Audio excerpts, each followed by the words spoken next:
Russo'sBrand.com, where the pros are the pros. Karrion Cross and Scarlett announced this past week that their contracts, their WWE contracts, have expired, and they have not been re-signed with the company. Well, Kross was on the Ariel Helwani show after this. How did we get here? How is this possible?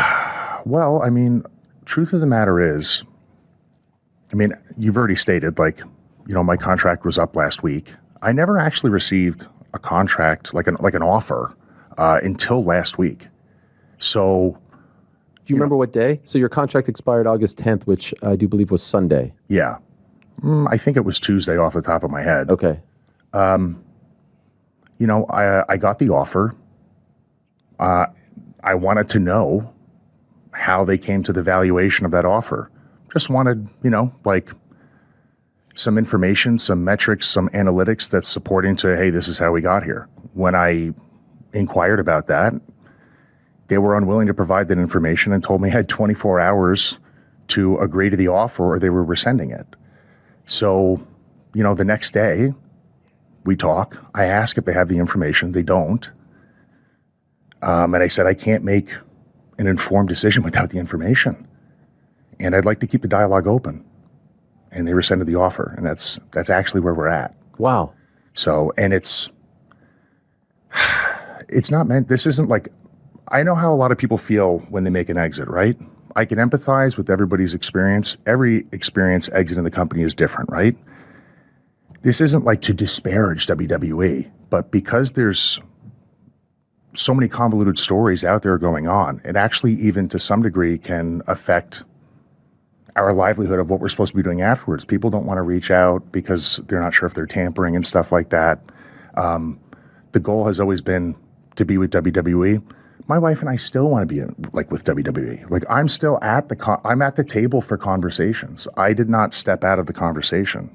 You know what I mean? So, we still want to be there. Have you reached out to Paul personally? No. Why not? I had a conversation with him earlier in the year about all of this. They took a point man and they put him between us to communicate. So now the point man is responsible for all of the dialogue. You can't circumvent that guy. You have a personal relationship, a history with Paul. He knows that I want to talk. Yeah. He knows what I want to do. He knows. Are you tempted to send him a text? I don't know what I would send him because that guy who they put in front of them to talk to me is telling me that everything is coming from them. Got it. I've made it very, very clear that I want to keep the lanes of communication and dialogue open. It's a very weird situation. Yeah. It's weird, dude. I get it. So I've conveyed everything. There's really this is the way forward. Everyone just needs to stop being weird. Your wife, who means the world to you, she's in the same boat, right? Her deal was up August 10th, and she has not been re-signed. Yeah.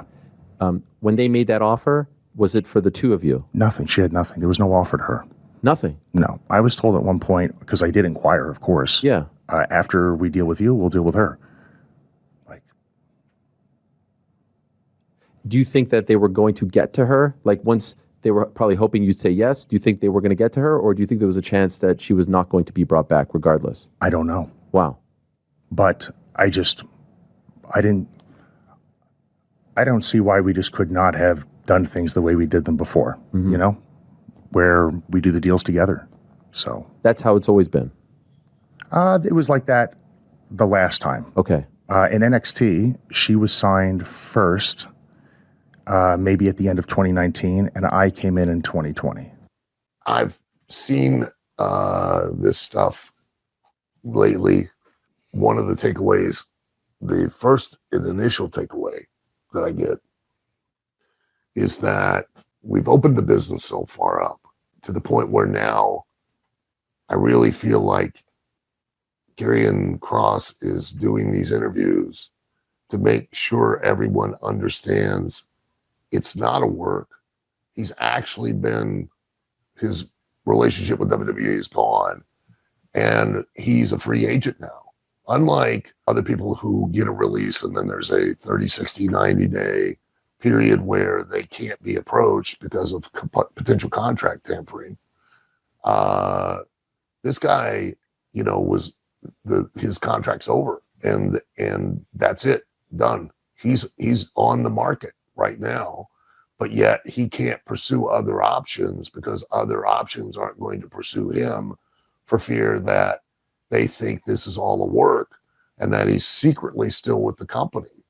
And we have gotten to a place and a point where we are trying so much to work the small niche audience that it's gotten to a place to where the actual talent have to go out and go, hey guys, I swear this isn't a work. Like, I'm actually no longer with the company, and I've got to spend time and effort convincing everyone of that fact so that I can then go on and continue to pursue my career elsewhere. That's how crazy this has gotten. This effort of doing the worked shoot. The only audience the worked shoot gets over with is the very audience that everyone is contemptuous of, which is the niche audience.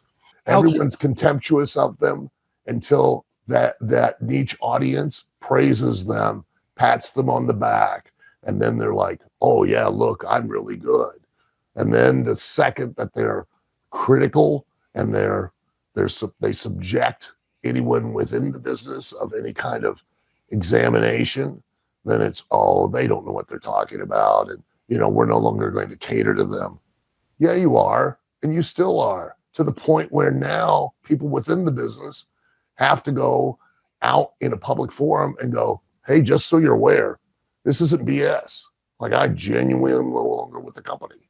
Because he could easily, right now in the position he's in, others would approach him, and this would be the best thing for him and give him an opportunity to go somewhere else and continue to build his career and make him an attraction, because he can always go back to WWE. Hey, Al, can I ask you a question? How do you feel about, a guy, obviously you are the guy at OVW. I mean, you are the guy. You're faced with these situations all day long. Yeah. In this day and age, or even going back to Vince McMahon, was Kross out of line at all? In their minds, in the minds of the wrestling bubble. Okay. Was he out of line at all by simply asking, how did you come to this number? Because I'm just thinking of Vince McMahon in my mind. Back in your day, Al, if Vince made you an offer like they made Kross, right, would you dare question that offer whatsoever? Or would you? I just want to know how you feel about it, because I feel he had every right to say, okay, can you explain to me how you got to this number? How do you feel about that? I think he was in a place, from what I understand, from the groundswell of fan support where he was at, that he was in a place that, I think he could have a justifiable reason to go, hey, how did you arrive at this? And especially if he approached it in the manner, I don't know how he approached it, but if he approached it in the manner of like, okay, well, if you show me the data to justify the offer, I won't argue with you. You know what I mean? And I guess we'll go from there. I'll accept and move on and do what I can to make the next round better. But that doesn't, like, this whole situation is very odd. And of course, any opinion we venture is going to be completely speculative and an assumption, but it does smell very kabuki-ish that, from what I hear, reported merch sales that he had and support from an audience. It was almost like, I don't know if he had heat within the office. And he's right. When Ariel Helwani asked him, well, have you reached out to Triple H? And he's like, well, I can't. And the reason he can't is because they've put somebody in front of Triple H to now communicate with him. So he can't go around that guy, unless he has a justifiable reason. That's ended that direct level of contact between himself and Triple H. It now has to go to the intermediary that then goes to Triple H. Until Triple H now reaches around the intermediary out to, Kross. That communication can't occur anymore. Al, you know what it feels like to me. Here's what it feels like to me, because guys, we have to listen. Al, I was told by somebody in the company, one of the boys in a high role. Yeah. Okay, so not a curtain jerker, a high level role. It doesn't matter if they're a curtain jerker or if they're in a high role, because they're all just as important as the other. I don't know what side of the bed this guy woke up to. Al, I spoke to a guy in the WWE. He made it clear to me, it is very, very important for Triple H to have the adulation of the internet wrestling community. That is very important to him, without a shadow of a doubt. That's why Joe Henry was in that role at SummerSlam. I mean, at WrestleMania. That is why. Okay. So with that being said, this is what I feel. We saw what happened with R-Truth. Yeah. They let him out of his contract, and the internet wrestling community went up in arms. So what does Triple H do? He hires Ron Killings back, and now Ron Killings is in the same exact spot he was. What did I tell you? You said that. Okay. Yeah. Here's what I think happened. I swear to God, this is what I think happened. I think Triple H, listen, Al, it is a curse in the wrestling business if your boss thinks you're smarter than him.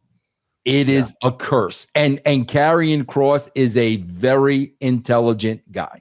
Yeah. So it seems like if Hunter didn't deal with him correctly, it just, what I get is Hunter was not a fan of Karrion Cross. And from what I understand in the back, he wasn't. He may not have been. Right. With that being said, Triple H is now sitting there saying, okay, I don't want him here, but listen to the internet wrestling community. Right.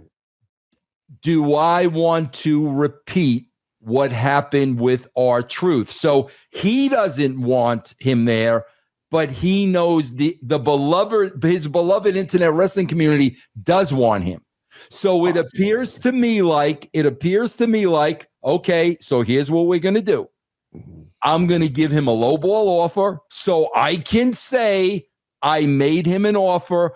And Al, the second Cross said, would you mind explaining this offer to me? The second he said that was enough for them to pull the offer, because now he could say, I made him an offer. I know the internet wrestling community wanted him. I made him an offer. Well, they had made an offer to Ron as well, from what I understood. Right. And then Ron turned it down. Yeah. And then they let him go. And then it just seems to me like Triple H did not want him there, but was covering his tracks. I wonder if, quite honestly, well, and let's face it, I mean, another indicator, and again, this is all just assumption on our part. We don't really know. Normally, they would have probably addressed this. They usually go start looking at trying to address this. Oh yeah, months. You know better than anybody, right? Yeah, 3 to 6 months ahead of time. Yeah, they try. That's a great point. They try to nail you down. Well, they've waited until now. That's a great point, Al. To really address the situation. That means they really didn't have an intention on keeping him in the first place. Yeah, that's a great point.